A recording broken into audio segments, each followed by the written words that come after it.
시청자 여러분 안녕하세요. 박굴소티입니다. 이번에 나온 쌍방울 전 회장의 공소장을 보게 되면 놀라운 점을 알 수가 있는데요.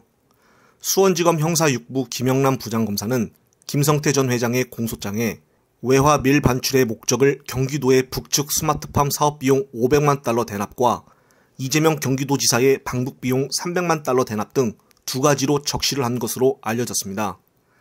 검찰은 김성태 전 회장이 이화영 전 경기도 평화부지사로부터 북한의 스마트팜 비용을 지급하지 않으면 향후 경기도 대북 사업이 어려워진다고 보고 이를 대신해 북한에 지원해달라는 취지의 요청을 받은 것으로 봤다고 전해지는데요. 이에 김성태 전 회장은 경기도지사의 방북 비용을 대신 지급하는 문제를 이화영 전 부지사 등과 상의를 하고 2019년 11월과 12월께 쌍방울 임직원 수십 명을 동원하여 중국 선양으로 외화를 밀 반출한 뒤 송명철 조선아태위 부실장에게 전달했다고 검찰에 진술한 것으로 파악됐습니다. 따라서 검찰은 이처럼 김 전 회장을 외국환거래법 위반 혐의로 기소를 하면서 방용철 부회장과 김 전 쌍방울그룹 재경총괄본부장, 이 전 부지사, 안부수 아태평화교류협회 회장 등을 공범으로 적시를 했습니다. 하지만 방북비용 대납에 수없이 거론된 민주당 이재명 대표의 이름은 공범으로 적시를 하지 않았는데요. 결국에는 공범으로 나오지도 않았는데 그동안 검찰발 기사가 무수히 많게 쏟아졌었습니다. 공소장에 외화 밀반출 목적으로 이재명 경기도지사의 방북비용 300만 달러 대납이라고 나와 있었지만 공범으론 적시를 못했다? 결국에는 김성태의 진술로 주장만 할 뿐이라는 것이죠. 추가로 경기도 관계자라고 써서 추가 조사를 한다고는 하지만 공범으로는 적시도 못했는데 또 무슨 조사를 한다는 것일까요? 그동안 보도에는 김성태의 진술로 5번 정도를 통화를 했다는 등 어처구니 없는 이야기들이 무수히 많게 떠돌아다녔습니다. 심지어 이재명 도지사의 대통령 당선을 전제로 북한과 1억 달러 협약을 맺었다는 얼토당토하는 충격적인 주장까지 나오기도 했었는데요. 얼마나 엮을 것이 없었으면 이렇게까지 하다니 황당무계할 뿐입니다.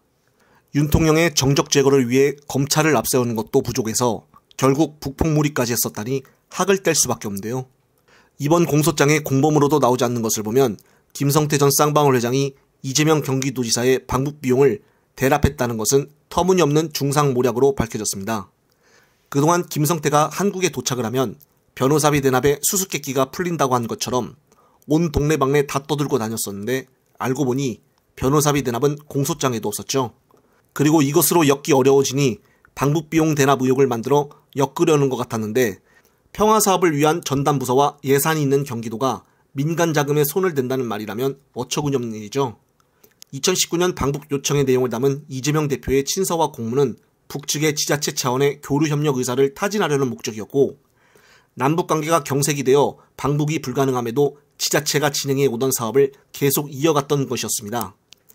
당시 방송사에서는 김성태의 5번 전화를 했다는 진술을 비롯해서 비서실장 대참으로 조문한 사이라고까지 기사가 나와 이재명 대표의 모르는 사람이다라의 발언이 마치 허위로 만들려는 모습이 계속적으로 방송에 나왔었는데요. 참 딱해 보이기까지 했습니다. 그동안 김성태의 진술에서 일관성을 보였던 것은 딱 하나, 이재명을 만난 적이 없다는 것이었습니다. 그리고 일면식도 없고 전화통화도 다른 사람의 폰을 빌려 통화하는 사이가 수백만 달러를 지불한다는 것은 상식적으로도 맞지도 않는 일이죠. 또 시기적으로도 2019년은 이재명 지사가 9월 항소심에서 벌금 300만 원의 당선 무효형을 선고받아 정치 운명이 묘운에 걸렸을 때입니다. 2심에서 당선 무효형을 받고 지사직을 유지하느냐 못하느냐가 최대의 관심사일 때 대통령 당선을 전제로 사업을 진행했다고 한다면 지나가던 소가 웃을 일이죠. 그동안 김성태 전 회장은 자기 방어를 위해 자신의 범죄 행위에 대한 진술은 일체 암구하고 윤석열 검찰의 맞춤형 진술을 내놓은 것이 아닌가 추측을 해봅니다. 그리고 결국 이 진술에 따라 검찰은 이재명 대표에 대한 혐의가 변호사비 대납이 아닌 방북비용 대납 사건이라며 소설 제목을 썼던 것이 아닌가 의구심을 가져보는데요.